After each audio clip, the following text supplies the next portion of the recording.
enough. I think I could say that. We'll get to the actual show. Hello, everybody. How you doing today? How you doing? Make some motherfuckers. It's your host, SuitMan. I'm actually in suit and tie for you guys. I partied like a rock star last night.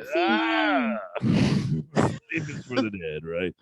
I'm your host, Dante Barnett, SuitMan. I'm neurodivergent and self-diagnosed Asperger's, as well as PTSD and high anxiety. So on the inside, I'm like a skinny little white girl. And then I'm partial deaf on the outside. So I'm hitting a little bit of both. I've got a couple of disabilities. Our co-hosts today are Sunshine Audra. Say hello, Sunshine. Hello, everyone. Sunshine Audra's here. Say good morning, everybody. Good morning. It's bright and early. She's got her haircut, a new haircut. I'm not going to tell her it's great, but it's a new haircut. We'll just keep it at that. I love my hair. Co-host today. Give it up for the wonderful potato chip enthusiast. It's me. My grumpy ass is like, your real name's Jane Gier. God damn it. Put that on your name. No. I'm just joking. And then the one, the only, the fantabulous, the opinionated, the snarky, how else could I say this? The pain in my ass. You know what I'm saying? She's the creator of BlueGlassesGirl. She's a freelance artist, a performer, a coach, a consultant, and also a pain in the ass. Give it up for Emma Roberts. Yay! Woohoo! How are we doing this morning? Hey, it was funny. You were like, what the hell? It's 3:15, jerk. I thought it started before. Yeah, we have a special day today in the UK because today is our census day, which only happens every decade. So today we legally have to log online and complete a census with like information about our household so that the government have got like data on us. And if you don't do it, you break the law. It's a legal requirement. So I'm there like doing my census thinking, I'm sure they just said like, see you in a couple of minutes. And I was thinking, but it's only like 3 o'clock. Oh Maybe my if you had goodness. just responded, we could have started on time, you son of a bitch. You're so disrespectful. That's her neurodivergence coming out. You know what I mean? She just didn't care. She's like, I don't care. Whatever. I'm like, I'm neurodivergent. I do eventees every day. I don't care. I run on my own time. I got it. So let me start here. Actually, that would be a great idea. Can't we have neurodiverse time? We'll just invent our own. That's very white. Great idea. That's my life. But you're culturally appropriating black time to neurodivergent. That's white to you. Are you Karen? Or are you Emma? What the hell? No, let me start here. Before we go any further, I first off, the way I met Emma is I found out she was a fan of SuitMan. So won't we start there, not to boast or brag, but I want to hear about how you, because I haven't asked anybody this story. How'd you hear about SuitMan? Through Def Jam comedy. So basically I was doing, or have been doing for a number of years, like just sort of looking at how disabled people are represented in comedy. And obviously neurodivergent people, but generally as well disabled people. And when I was studying my honours degree, which was in child development, I specialised in special ed. And I went to work in a school where I was like supporting deaf children, and I learned British Sign Language, and I was quite involved at one point with the deaf community. So one of the things that I knew from like my friends who are deaf is that they struggle to access comedy and entertainment generally. So I was just like curious, just looking online, and then I came across Def Jam, and I was like, what a great play on words, like as in deaf and not DEF jam. I thought it was great. And then I just started following your profiles from there. That is amazing because I've known Dante for so long, and I'm gonna like cry with joy because I have been so proud watching this journey with him, and being a part of it. So that's awesome. Thanks. They got a humble brag today. I didn't even have to say anything. All right. I'm gonna hurt my arm. The amazing thing is you're in the US, and it's sad that people don't use the fact that we've got the internet, that we can connect to overseas, that we can look and find people. And it only takes a minute, doesn't it, to kind of have a little look and connect with people and think, oh wow, there's people doing amazing things across the world here. Well, right? I I also think want to say this. Let me interject because she's a UK guest, right? She's in London. I forgot to say that, or it's all the fucking same thing. Don't you tell me it's not in London. London. It's Stop the saying the same whole of England is fucking she's London. thing. If It's you're not in gonna not. go London. Yeah. across the pond, it might as well. Nobody I gives am a in the fuck north, about everybody. Surrey or I am in Essex the or north. all that I have She's other no north. idea London. Lancaster. Anyways, but she's 200 miles from London. she's in the UK, right? And I'm doing my first UK show today. I'm headlining a showcase in the United Kingdom at noon. So for all you guys Woo! watching Emma already, stay up another 3 hours and you'll get to see me again. All right, all right. It's 4 hours. I just lost the hour. It's still 4 hours. Sorry, my bad. I digress. Fuck, I got like jet lag and shit. But to me, it was awesome because when I got invited on Benny's podcast, for me it was different because I was okay, and I was like, I definitely want to be on here, and I was gonna get up at 5 a.m. to record some shit we'd do later, and he was like, "You got a fan named Anna," and I was like, "A fan? What? What's happening? Somebody likes me, you know what I mean? Like I felt 6'5" that day. You couldn't tell me nothing." And then on top of it, it was just nice. We're doing dating with disabilities because we've met each other and just have these conversations. But the thing I was going to get at is, I don't know. My first question had to be is, I don't know why you're a blue glasses girl. Can you tell us what that is? Why that is? Oh, I That love is? answering this question. Yes, thank No, you. but do you get what I mean? Like without, I had to preface how we got you on here, just kind of humble brag. But I also needed to get to like who is Blue Glasses Girl because I didn't know what that. I still don't really know what that means. And this is the reason why I have this name, because people don't. And so basically the reason why I set up BlueGlassesGirl.com was to raise awareness about the condition I live with, which is called Erlen Syndrome, which is why I wear blue glasses. I've just been updating my website, and I am going to add a full page with like links where people can find out more about it, because there is actually now some really cool websites that you can go on where it will show you what it's like for somebody with my condition, which is a neurological condition, to see the world without my glasses on, which I think is a really cool thing. And so when I was a teenager and I was going to college, one of the tutors spotted, obviously, that I had dyslexia, which I had to pay to get my own diagnosis when I went to university to do my honours degree. And which was quite appalling, really, because I was being taught special ed, and even my tutors just thought that I was lazy and not proofreading, which obviously wasn't the case. Because there's a big kind of disconnect in the UK that if you are seen to be anywhat intelligent, if you can gain access to undergraduate study, then it's kind of assumed that you don't have a learning disability. So it was quite a challenge. And one of the tutors had spotted that I was struggling to read a little bit when I was at college, and said to me, "Do you want to try, Emma, these plastic overlays, they're called, like a sheet that you put over your book?" And she said, "We've got various different colours, try one." And back then I was using like a rose coloured one.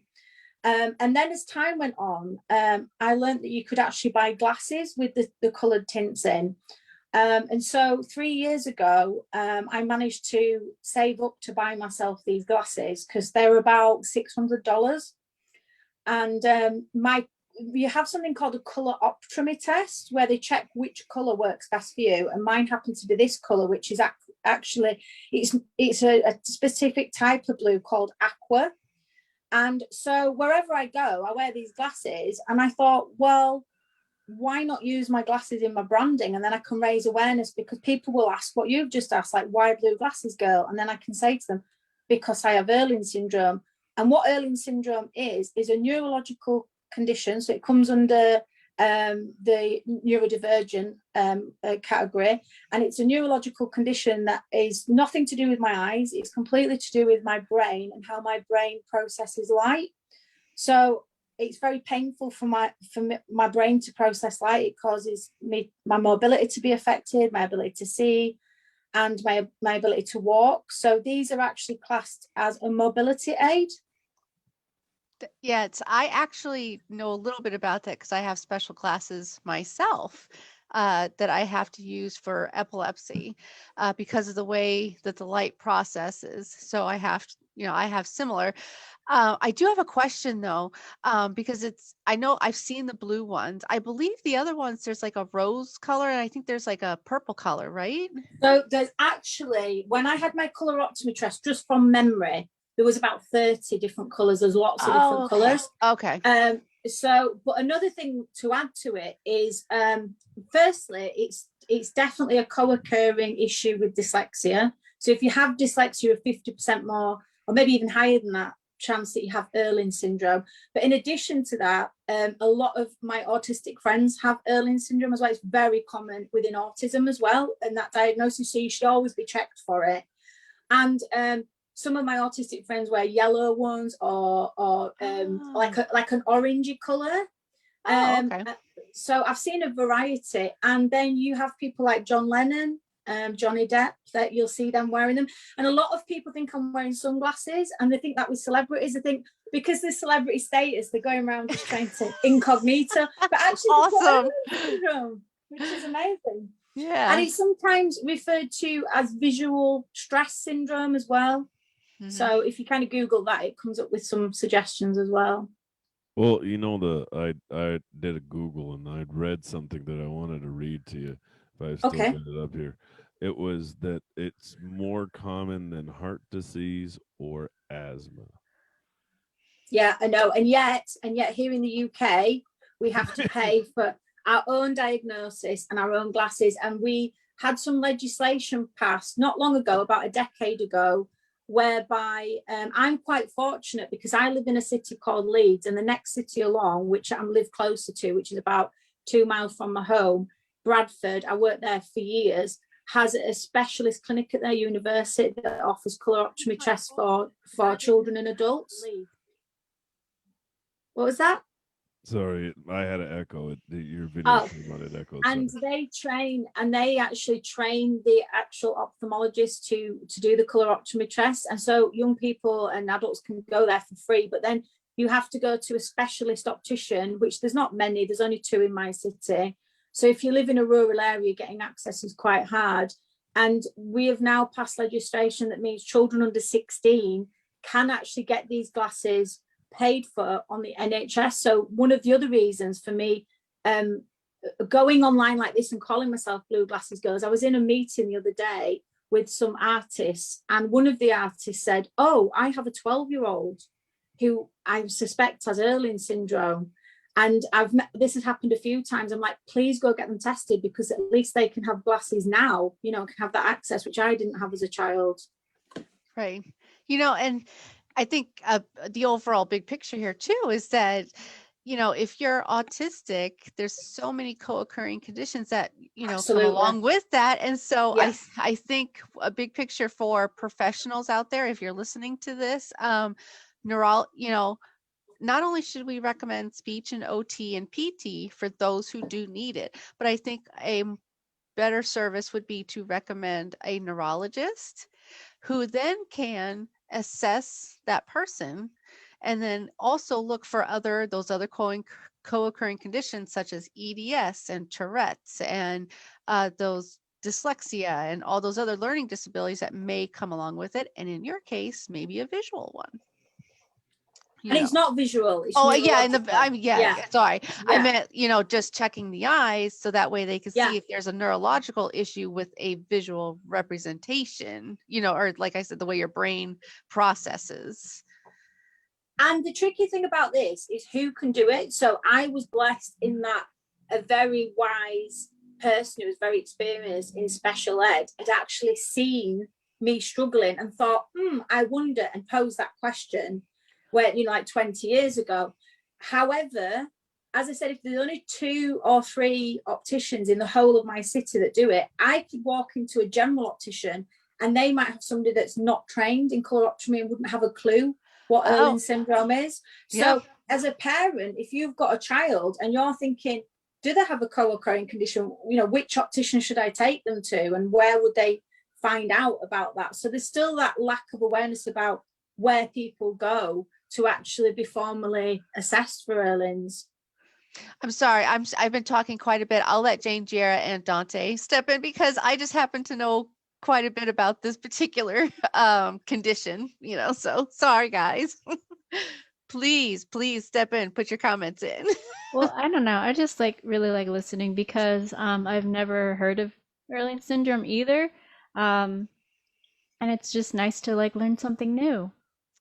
Oh yeah, it's definitely an interesting concept, and like I said, I wish more people would look for these things. But as for Emma, it's great because she's the first person I have seen to raise awareness about this, just by itself. Besides Agony Audie, who also happened to Love mention Agony Audie. yeah, who happened to mention it on her page, but that was her issue is raising autism acceptance, so Erling syndrome was just a secondary. And kind of just like a general observation that I agree, I haven't seen anybody else raising awareness, and that was why I was so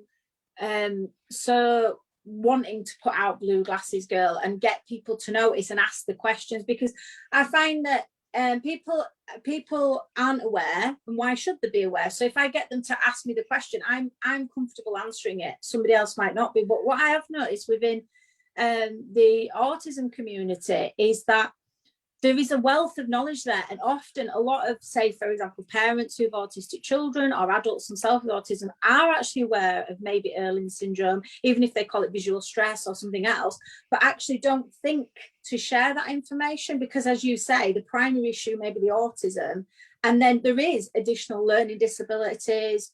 I have learning disabilities, so I have dyslexia, dyspraxia.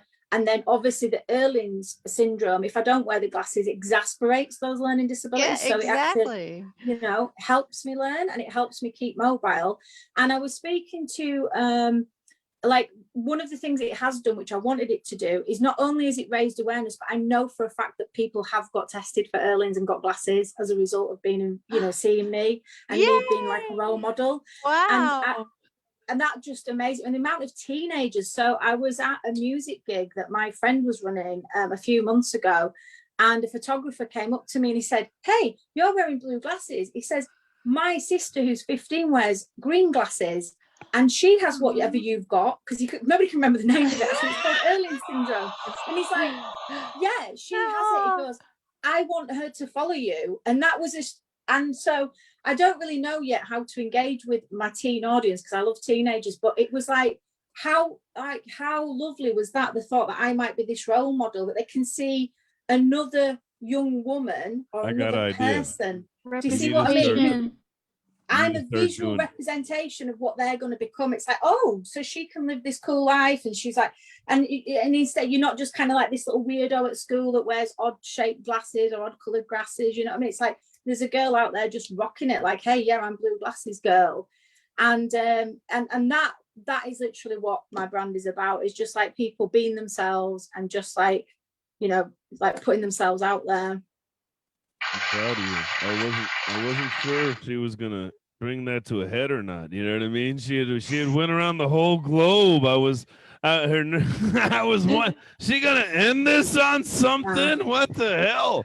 For the neurodivergent community, or the neurodiverse community out there, and autistics like us, just so you know, that there's a term for that, and it's called info dumping, and I love it because it makes sure that I understand the whole picture. I get it all. Hey, trust me, I do that all the time, and I digress. Fuck it, I'm not digressing. I need to tell you everything to understand the rest of the story. If I don't tell you everything, how are you gonna understand the rest of the story? Exactly. Gotta give you the prologue before the chapter. Yeah, right. Yeah. You didn't read the fucking prologue, and then there was. I think I just give you half the book, but it's all good. I wrote in a little pamphlet. There was a second edition. If you got the first edition, you can't read after page 75 because there's 6 pages you didn't get if you didn't get the new. Never mind. Sorry, I digress. There I go, dumping. Right? No, it's You got. Let me ask you. I mean, so here's my question: is I don't know how to put this, so we'll just put it out there. I've noticed we don't use the ND term as much as we use the spectrum, right? And I think I'm going to lead into it this way. It's hard to get, sorry to say this, and my other 2 panelists will agree with me here. We're a participation trophy kind of company. I mean, kind of country, right? And so I think we're ahead of the curve in giving out our respect to disabilities and stuff like that, and really making it accessible. Whereas some of these other countries in like Asia, it was hard talking to Juliana and hearing that they don't even diagnose people with autism in Asia at all. Like at all. Like just like it doesn't. You're a quiet woman. You're Asian. You're supposed to be a quiet woman. Like that's the whole. Right. You know what I mean? Right. Like, Yeah. Yeah. culture. Wow. No, I'm not. Be a good wife. No, I This, know. Right. That's That's exactly it. Wow. that was not me. That was Juliana's Yeah, words. yeah. That Yeah. basically being a young Asian woman is basically being autistic, and so are the same. You know what I mean? Like that's their cultural thing, and so it was hard. It's hard to get a diagnosis. It sounds like you guys have the same issue in the United Kingdom, and am I wrong, or what's going on there? Yeah, I think, well, two things, just to separate out like kind of the autism and the neurodiversity and neurodivergency. I think like I'm still learning about what it is to be a neurodivergent person. I'm still learning about neurodiversity. I'm learning every day. It's still very, very much a new term. You know, like it's only just really emerging in the last decade. And I had to really go out of my way and look at research into neurology and, you know, really, because when I was doing my degree and my postgraduate studies, I was taught a very specific form of psychology. And I was like, where is the developmental stuff here? Where is the developmental disabilities? And where is like how our brains work and stuff? I was sort of curious. But I think the neurodivergency movement is about all minds matter. You know, every mind is different and all minds matter. And I think when it comes to autism, there is definitely a barrier in the UK, which feels very archaic, which is linked to a medical model of a medic has to diagnose you according to a very specific set of criteria. And they get to decide based on their own medical training whether or not you are autistic. So one, you're taking away agency from the person with autism as to whether they think they're autistic, which a lot of people have issue with. But the biggest factor is that it's linked to this medical model. So they're not looking at more the social aspect of it. So for example, my son socially was massively and easily presenting as an autistic person. But from a medical perspective, they didn't feel he had like met the medical criteria. So for me, there's still a long way to go in terms of the criteria of understanding neurodivergency and neurodivergent people as a whole. I think Yes. that would be a great. I almost wish we could be paid to do this because some of the ideas we come up with here are great, but it would be awesome to do a filming if we could of somebody being diagnosed in America and then being diagnosed in Asia or being. Do you get what I'm That getting could to? be possible, yeah. Oh my gosh, Dante giving away secrets on air. What? Nobody else take that idea. That's ours. What diagnostics? Hey, we do said you- it here first. All two of you guys watching, It's steal called- that shit. I'm following you. I see you, Kayla Marie. I see you, Becca Hector. I see you, Emma Sullivan and Lauren Schofield. All 7 of you Hey, watching. Lauren. I'm just messing with you. Thank you for you guys tuning in, by the way, that are tuning in. But no, it made me really just have that's a great idea. Write it down, ladies. You got me. Yeah. Well, Yeah. This Are is they, so Yeah. big for the people think that I'm doing that because they're the ladies and that's their job. It's not their job because they're the ladies. It's their job because this is what I do. This is my job. That just I do it because I'm a Virgo. But it We're would be organized and so- shit. Yeah, I was say- gonna say I'll do it. Don't. Wouldn't it be so awesome though to get like just off the difference of hearing of Malaysia and London and US and take 3 kids that are all whatever, right? That we know are not so much we know, but the parents believe they may be autistic and see how the different diagnoses is. The differences in diagnoses between the countries. So we have like special diagnostic tools that we use, like ADOS, to diagnose autism, but we also rely on external reports. So we take a mixture of what the professionals say, as in the teachers, the educators, and carers around them, and then also what the parents say, and do a parent profile. And that mixes in with the medical diagnostic tool, the ADOS. But what's interesting, which links back to what Audrey was saying earlier, what I find really disappointing, and this is why I'm really interested in neurodivergent people and understanding their creative minds and how they work, is what happens is if, for example, you are diagnosed or not diagnosed with autism, it stops there. The medical model stops. There's nothing else. So there's no, oh, could you have another learning disability, or could you have Erlen's, or could you have ADHD, or could you have tics, or could you have this, or could you have that? It just stops. It has to fit into a box. So you have to go to the doctor saying, I believe I am autistic, or I believe I have ADHD, or I believe I am dyslexic.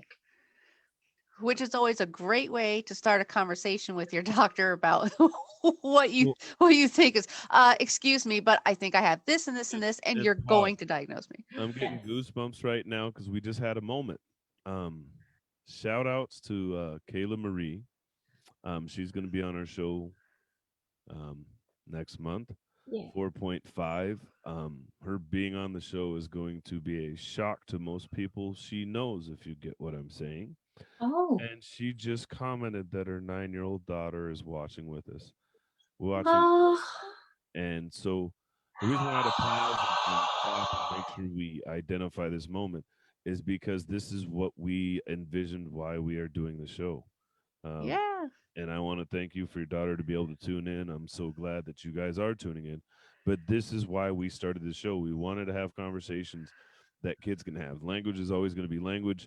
And usually the best part is a lot of the kids usually use this language that are so I'm not too worried about us offending anybody, right? But the thing is it's awesome to know that this is why we do this. Like, this kid's be able to sit here and hear about some of the things, and then also know that. And she didn't know about the glasses. Yeah. She didn't know about the glasses, right? And she asked, does Mia love the glasses, right? We're wondering. But that's the cool part, is like, what are we learning? What is the kid learning today? What are we teaching people? Are we really, this is what it's about, I guess. I'm just saying, it's great to finally, I wanted to just have us authentically know that was happening. So thank you. Thank you for turning in, Kayla Marie. But well, go ahead. I do have something that I would like to also move on to, because it's like we have talked about, we had this lack of, support. It sounds like we have this lack of diagnosing in the UK, but we have Emma here who turned it all around for herself. And basically what I say, took lemons and made lemonade, I guess. Or if you don't like lemonade, I guess iced tea or Long Island iced tea. I don't know. Took chicken shit and made chicken salad. That's what there you go. So she's this life coach now, and then she also does, I think, comedy and entertainment, basically. I mean, so how are you able to, I guess, make accommodations for yourself and also be an entertainer and a life coach? Living your best life. Yeah. Well, I mean, it's funny you say that, actually, Jane, about living my best life, because one of my friends says that to me all the time. And actually, it's come from having my worst life to being able to get my best life. So you might have heard sometimes people say you have to hit rock bottom before you can go up.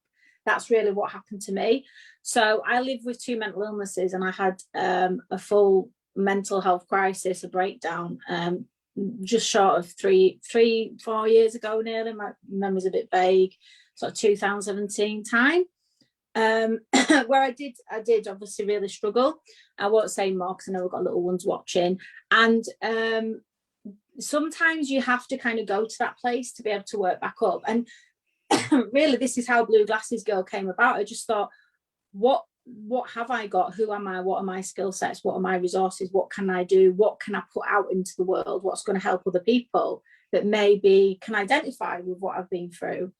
And there was another reason why I did BlueGlassesGirl, a lot of confusion. So I had to, again, go through the same process of finding a way to get the diagnosis of Erlen's. What actually happened is, because one of the illnesses I've got was panic disorder, And I kept tripping over, I kept falling over things. And as you'll know, with dyspraxia, your spatial awareness, that's quite a common thing. But it gradually got worse and my mobility was really affected. And when I went to the doctors, they were, oh, that's your anxiety, Emma, that's just your anxiety. And I was like, it's more than that. And actually, the glasses have enabled me to start to do more of the creative things that I want to and be more mobile, and have given me an independence that I didn't have before. And I didn't actually realize how problematic it was for me not having the glasses until I got the glasses. Wow, nice. I mean, that you were able to at least get the glasses and have some sort of, I guess, better life, like you said. Yeah, it's about, I mean, I was thinking about what you said earlier, and it's, diagnosis, but ultimately what I've learned from my own experience as like a neurodivergent person is, how can I just improve my quality of life? If it's easier for me to wear glasses every day, even if it looks a bit strange, this woman's wearing these blue glasses, what does that matter? And that's what I want to empower other people to do. Do whatever you need to do. At one point I used to walk with a stick, for example, because that was a great thing that helped me before I got my glasses. But it's just kind of removing kind of the shame or stigma about being different, and this is why I'm really for the neurodiversity movement, because it's not saying you are different if you have autism, you are different if you're not neurotypical. It's saying all minds matter. Collectively we have different minds, and that's how it's supposed to be biologically, neurologically. We're supposed to be different. We're supposed to be different, right? I'm not supposed to think like Dante. Yeah. Hey, my grandpa said if everybody liked the same thing, they'd all be after your grandma, right? Like, that's kind of creepy, but I like life insurance policies, so I might take it up. No, and it's funny you say that, because I'm reading Kayla Marie's post about her daughter, and one of the things you don't know about me yet, Emma, but the other two do, is my glasses change color because I have light sensitivity. Yeah, the reflect. Yeah. It's funny you're saying this whole thing about the glasses thing, and even in, like, we talked, and you haven't heard my story as much, but I'll reshare. I was advanced academically, and so in elementary school I would spend half the day in a regular class and get my assignments, and then I'd get sent to a room to hang out with kids that were not getting their work done. Yeah, me too. I was gonna say me too. As a distraction, right? And then I had ear surgery because I was deaf in my left ear. But I grew up on government WIC. When did they never found this out? It was hereditary, right? And then I'm finding out I'm Asperger's and all these different. Like, how much shit do you miss out on if you're a kid of the system? And you know what I mean? Like, how much misdiagnoses or lack of diagnoses, and then the intersectional piece I've had. And this is where it comes back to what you talked about, and I want to make sure I get this right. What did you call it? It's if you don't get it, they say kids are emotional. What was it? Behavior. Say that for me. Emotional behavioral disorders. Yeah. EBD, right? And so in the States we call it BD, behavioral disorder, right? And I've seen a ton of, and this is where it intersects for me, is I've seen a ton of minority children get BD, who may have social issues, but because of their minority or their threat or their distraction, they just become a BD kid that's on ADHD meds, who may just be autistic and have all these other spectrum and neurodivergent issues. But socially in our community, we don't even identify that as Black people, to be quite honest. And then your teacher's Caucasian, who doesn't understand you culturally, and now you're just a bad kid on Ritalin. And so to hear that this is happening in the UK, yes, it is very much so. Like, it's not even just Black kids now. Now it's the you know what I'm saying? Like, I mean, it feels good. The white kids are getting treated like us in UK. All right, we're getting treated like shit as well now. So it's all, equality's somehow happening. Hey, bad dental and bad mental health care. That's what Britain's known for. I know what's going on now. Oh, I'm sorry, low blow. I apologize. That was a low. I'm saying nothing about the tea situation. I'm saying nothing. Just smile for me when you get a chance. Oh, Jane, you got a question? Quiet today. I think Emma's actually beautiful, just the way she is. So thank you. There's your even with my wanting to look beautiful. I think just the way you are, right? Just the way. Exactly. God I've makes been no doing mistakes. karaoke. Don't get me started. It's gonna sound horrible. Hey, Go. because I'm beautiful. Go on, James. You Go on. are so beautiful to me. Oh, he's off. He's Oh off. boy, I Right think This we've is the lost musical Dante. Somebody pull it episode. back. Somebody pull it back quick. He's going. My white side's coming out. He's singing Teeny Ryan, right? Oh, fuck. We got to go. Everybody can pack up the chords. Get the fuck out of here. Maybe would be a good time to do the lightning round. Oh, Well, no, I had to Do. ask this question, though. No, I need to ask this first Okay. because there's something I missed about it that I didn't know. You do comedy. Oh yeah. Doing comedy? Like that got missed over. We didn't get that. What the fuck happened? What do you do comedy wise? So about 3 years ago, I started doing stand-up comedy because I love writing. So this is how I ended up getting into the art world as well, is basically as part of my mental health recovery, I started refining my creative self because of the experience you're talking about of being in a mainstream school and basically not being acknowledged as somebody as having learning disabilities. You kind of get pushed into the more creative things. I mean, you can be more creative because you're not academically minded, which is obviously false. It was because I was struggling with learning disabilities. And I actually did have a very super creative and dramatic side. And I love doing those activities is what I found. And because there was such a high emphasis on kind of keeping going academically, I never unfortunately pursued those things after school as a young person. And I just sort of let them drift by. But they are my natural talent. So when I was recovering from my mental health, as you know, I'm a coach. I used the coaching skills I had and self-coached myself and thought, what is my value base? What do I love doing? And who am I? And what do I want to do? And I was like, I love being creative. So this is how BlueGlassesGirl was born, because it is about using creativity to reduce ableism. Yep. So all the negative comments I've received about why I wear glasses, because I do get hate speech. People shout things at me in the street or say things about me because I'm wearing glasses. And so I understand what people are going through, and that is ableist speech. I just kind of wanted to challenge other creators and other artists to say, I've got a visual representation basically of my learning disability, which I think is great, and I want to use it. Yeah. So Jane knows this. That's why I'm SuitMan. I started wearing suits, and everywhere I went and every mic I went, Jane will tell you it was, here comes the defendant, here comes the lawyer. Yeah. And So funny. it pissed me off. Being a black guy, I can't just fucking wear a suit. Sorry, pardon my French, but it really pissed me off. Because really? you have people who don't like you making a joke that's borderline racist, and you're like, I know you mean it in a bad way to hurt my feelings. And so SuitMan production became kind of that embodiment that, yeah, I'm a black guy in a suit, and that's who I'm going to be. That's what I'm going to be known for, the stuff that I get, you know what I mean? So I love what you're doing. That's why I got into producing, so that way we could do more of this, more representation. That's why we're here, right? But go ahead, speed round. Oh yeah, lightning round. I needed to hear about it. Okay, I got to follow up. What's your top? Hold on, I lied. What kind of comedy do you do? What's your average joke? What are you talking about? What do you do? So at first, this is what's interesting. When I first started doing stand-up, I thought, well, I'm going to talk about my life because I like to I'm more of a storyteller, and I love observational comedy. That's my favorite kind of comedy. And I actually started by talking about my life living with my autistic son. So again, even at the start of my stand-up, it was about raising awareness, and people loved it. People would come up to me after the gig and were like, oh, I totally understand where you're coming from. My brother or my nephew has autism. That's really funny.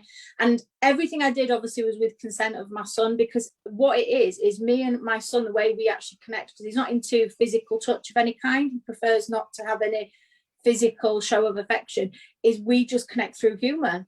So he will just say these really hilarious comments to me. Like, for example, he doesn't understand the premises of compliments and feels awkward giving them. So he'll say something to me like, oh, Mom, you put some new perfume on today. You smell like a squirrel's backside. Oh. And, and that's actually us having banter. So then I'll find something to say to him, but I never punch down to him. I always punch up, but he always punches down. And that is our relationship. So I would just talk about those things on stage. some of them I can't repeat here because they're obviously over 18. And we just our relationship is based on humor, and it's just a real magical thing. So that was how my stand-up started, but it's now evolved, and I've kind of got more confident with my performing, and I do just talk more about make general, I actually write my own jokes and make observations about my own life now as well. And like one of my jokes, which I've already mentioned here, is I'll start a set by saying, I haven't raided Elton John's closet, these are my own glasses. That's I think that's that I wanted to, I don't know, I haven't got into my awkwardness maybe a little bit, so it's nice. Part of what we're trying to do is inspire people. Hey, you can be autistic and do something, and you can be neurodivergent and do something, and you can be all these different things and do something. And not only can you do them, but you can do them about those qualities you have and still be successful. So I'm glad to hear that. Lightning round time. I'm not gonna lie. The third time's a charm. Lightning round. All right.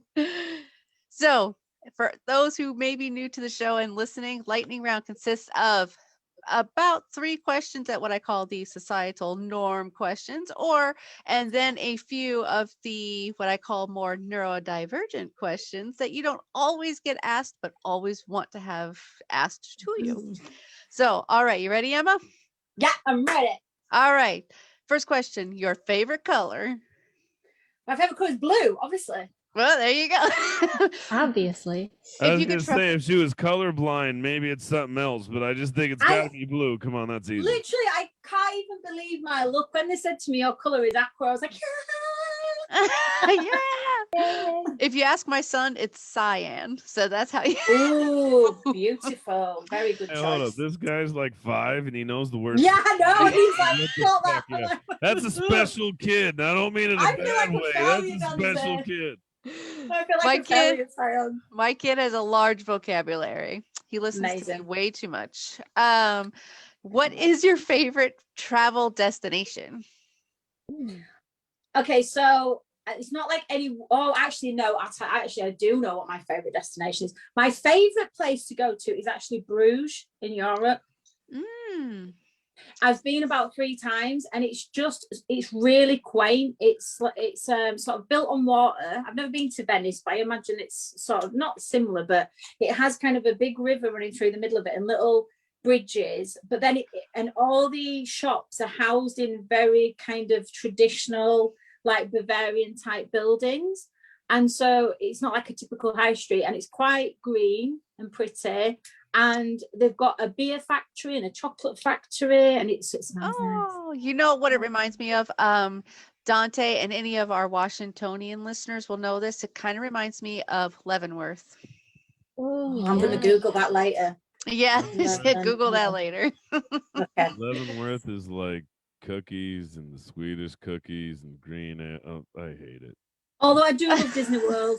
It's like a European simulator. Is honestly, I feel like Leavenworth is literally like the epitome of what the Grinch wants to fight. You know what I mean? Like just too much Christmas cheer. But next question. All right. What is your favorite animal? Shark. Okay. I love sharks. They're so cute. That is. I just think they're amazing.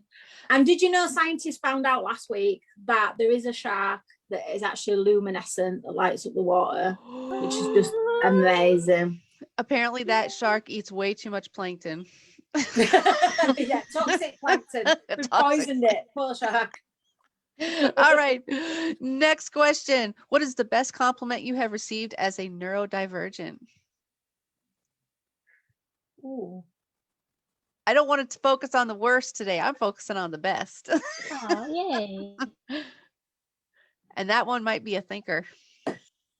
Yeah, because I'm thinking I've had a lot of compliments, but whether people have actually attributed that to my being neurodivergent, I don't know. But I think there will be of somebody definitely along the line, even though I can't bring it to mind right now, who will have definitely said about my creativity that my mind just thinks different. 100%. Yeah. Okay, that's awesome. What is your favorite dinosaur? T-Rex. Yeah, T-Rex. I Hold actually on one find that very second. interesting because I think the T-Rex has like a different visual representation of their world and how they perceive it. So that is actually kind of fitting. I don't know. Time out 1 second. Everybody say happy I'm birthday gonna to draw a Jamie. T-Rex. Jamie Happy just got a birthday! birthday cake. Happy Happy birthday, Happy Jamie. birthday, Jamie! Yeah. Emma just said she had to go. She'll watch the playback because They've got a birthday cake. Jamie I'm so got a jealous right birthday now. cake. So Yay. we got people watching the show on our birthday. We've made That's it. folks. We've amazing. made it. Go ahead. Yeah. All right, our last question. All right, if you could meet anybody who has passed on, who would it be and why? Oh. Yeah, we're Ooh. getting deep on this show today. Who's passed on? Sigmund Freud. Yeah. Right, there are so many questions I have for that dude. I just know I'd love to have a conversation with him because I know a lot of his work's been misunderstood, and I know we'd have like a fascinating conversation. And he would seriously have to be on his cocaine or LSD, whatever he was Oh, definitely. prescribing. That's where all his best work come from. Let's face it, when he was I high. know, right? You knew that, right, Dante? Because you're looking confused. Look here. I got no comments. I'm just over here. I was over here trying to do a couple of different things, and I'm producing and not just hosting. Mind your fucking business. You're doing me like Paul last week. Sorry you have food poisoning. Oh, I see you're gonna go puke again. Nobody needs to know what I'm fucking doing. You guys are talking. I'm They know. multitasking. God damn it. You didn't ask Jane anything. What's Jane think? Hold on. Jane, put in your 2 cents. I love sharks and T-Rexes so much. I'm just so happy to hear. Sharks are misunderstood, and it makes me sad because people are like, oh no, sharks are investing the water. It's like, bitch, they live there. We're the problem. That's right. We're the problem. Yeah. They're just majestical creatures. They really are. Yeah. I went to Australia a few years ago, and I actually saw a shark in the ocean. It was at quite a distance. Ooh. But I could see the full shark, and it was I was just awestruck. I mean, if I could be Whale in the water sharks near are one, so wow. pretty. Honestly, it Whale was. sharks are vegan. Whales? Huh? Yeah. Not exactly. Okay. They're not predators. So what I mean by they're vegan is they may as well be vegan because they live off krill. So they That's don't- not Oh. vegan. but it's different. I don't It's live not off krill, I'm going and vegan. killing something, you know what I mean? Like krill really aren't fucking animals. They might I as well bought some be seaweed animals, yesterday. I don't like- think that counts. Oh, But, I you love know. seaweed. But see, I hate this because everybody wants to be a shark because they think they're badass. A shark is not what's badass. It's the orca. The Mhm. reason why I say the Oh, I've orca seen an orca up close is as the well. orca Amazing. will kill you for fun and not even eat you. No. No, So no. Google orca seal toss and then tell me they're not a cruel fucking animal. They just play They- with them. They don't even eat them sometimes. they may be cruel, but okay. So sorry for the younger audience. Please cover up your ears for this next little bit. I'm going to talk about my favorite sea animal, which is the dolphin, because The I dolphin is orca is a dolphin. You know that, right? the dolphin, the bottlenose dolphin, Then kill Is- a great white. is not only the smart one, but this dolphin goes around punching pufferfish so they could get high in the ocean, and they go around doing nasty things to other fish just because they can. I'm The mad. bullies. Told us Dolphins are dolphins horny. get high. For some reason, finding that out, dolphins just got cooler than me. I don't know. I knew you were going to say that. Now they Dante. can get I high. knew that. Go fuck it. No. You don't know me, Emma. You don't know me. I Emma. just knew you were going to say it though. I lived in Scotland when I was a young girl, and off the coast of Scotland, there's quite a lot of obviously sea animals, and there is dolphins. And I actually swam with bottlenose dolphins up in Scotland, which was amazing. Not bottlenose dolphins, sorry. The Ooh. sharks, the baby sharks. I forget the name. At an aquarium in Thailand, you can walk inside the tank and hang out with the sharks. There were 2 sharks named Romeo and Juliet. They just slept all day. They were so cute. Ah, Good. I have to go. I was gonna say, I guess the question should be My her holiday next. destination's just changed. Yeah, I was gonna say her question just changed. Go to the Thailand aquarium. Write it Awesome. down. Well, let me ask you, did you ladies have any interview questions? Because we're almost at our hour. We got about 10 minutes left. If we're, we don't try to go right at an hour, but you know what I mean? Did you have Oh wow, it's anything gone else, so ladies? quick. I know it goes fast, right? Did you have anything, Jane, today? Did you Are have there any- any signs you can spot for the eye thing? To The figure eye out if thing. you have it? The I thing. I I forgot love the I name. love it. No. Write it down, Jane. I love that. Fuck, I listened, kinda. It's not Erlen Syndrome or anything. There it is. It's the eye thing. Yeah, definitely.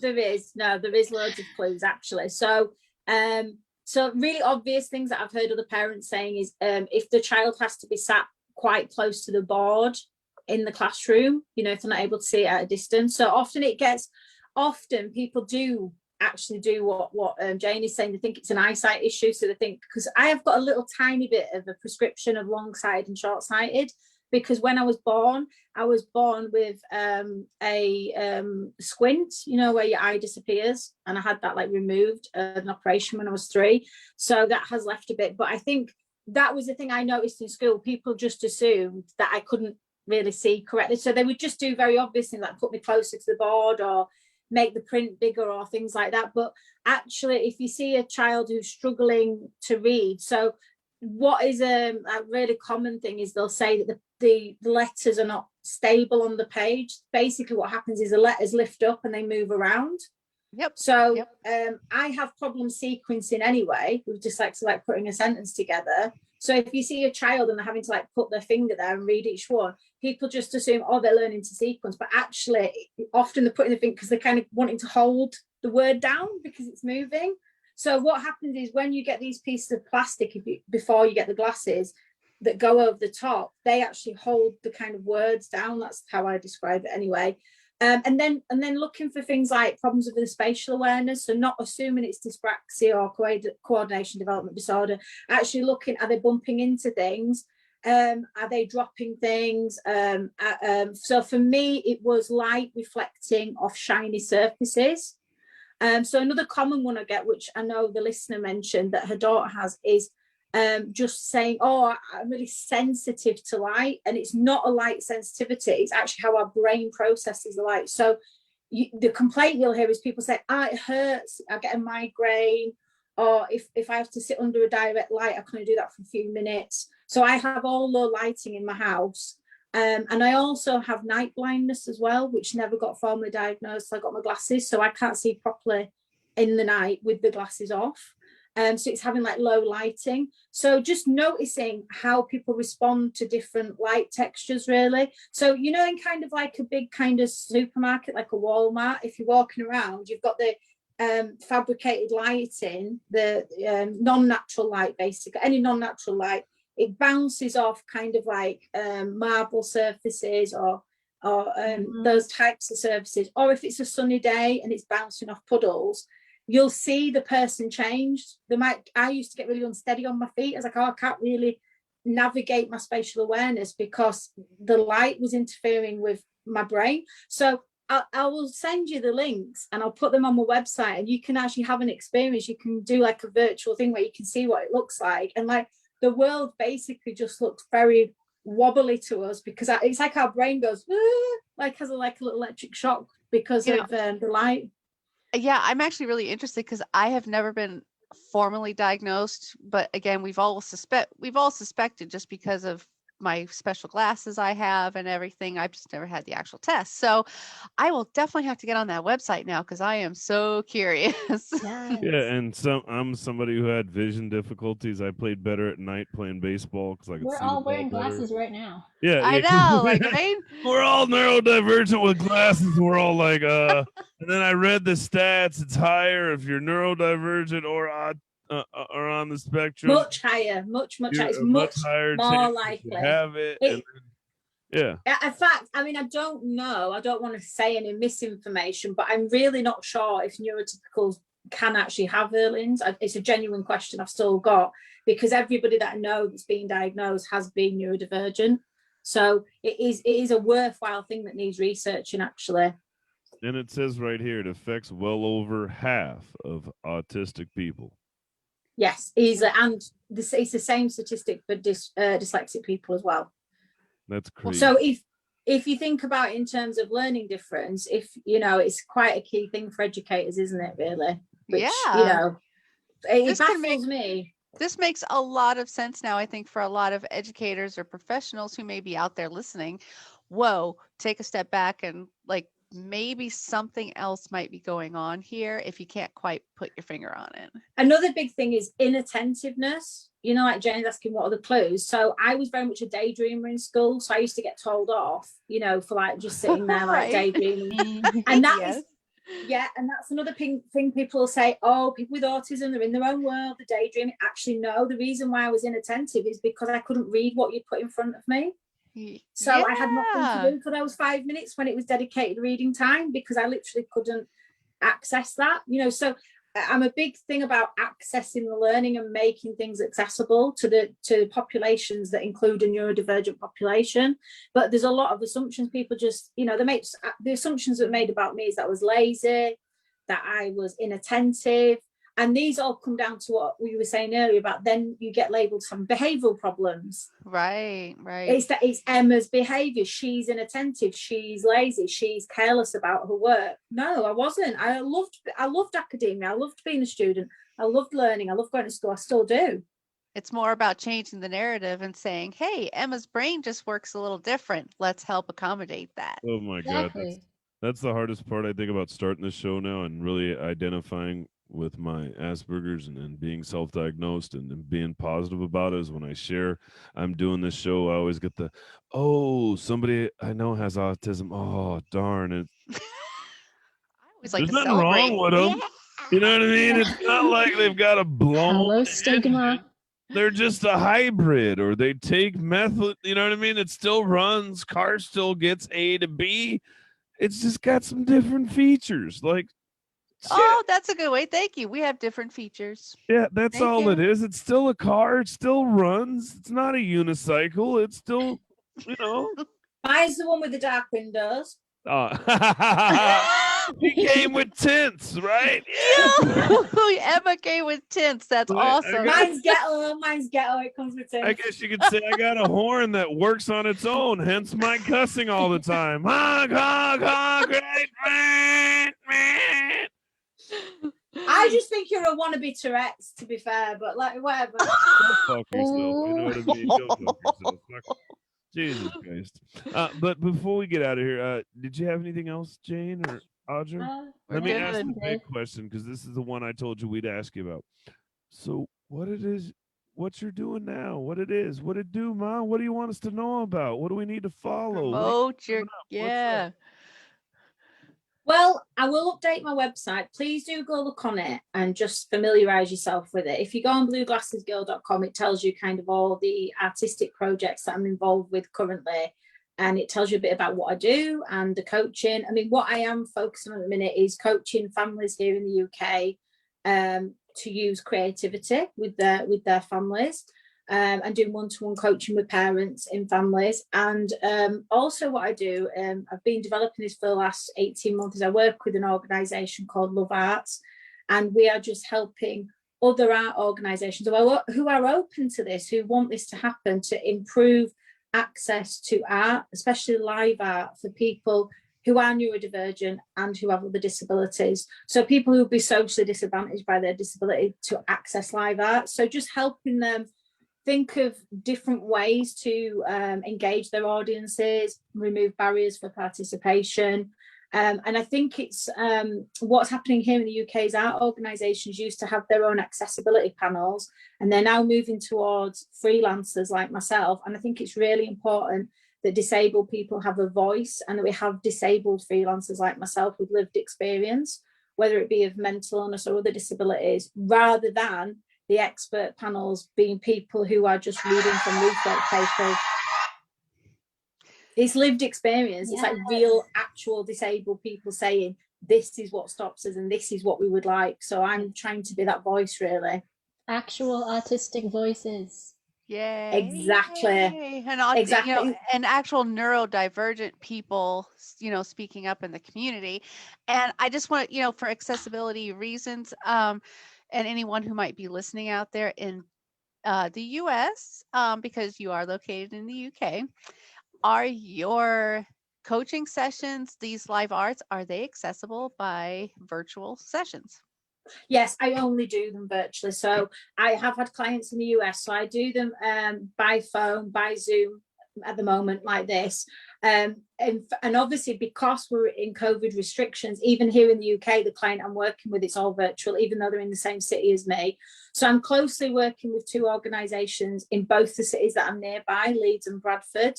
But absolutely everything's virtual, and people can just book one-to-one coaching sessions with me. They can just go on my website, go to my email, send me a message, and that is kind of personal coaching, so whatever they want. But I do prefer to use like creative, what I call a creative approach. So I might ask them to actually create art as part of their coaching process.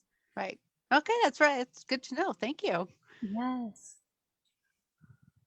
Dante, you have anything else for us today?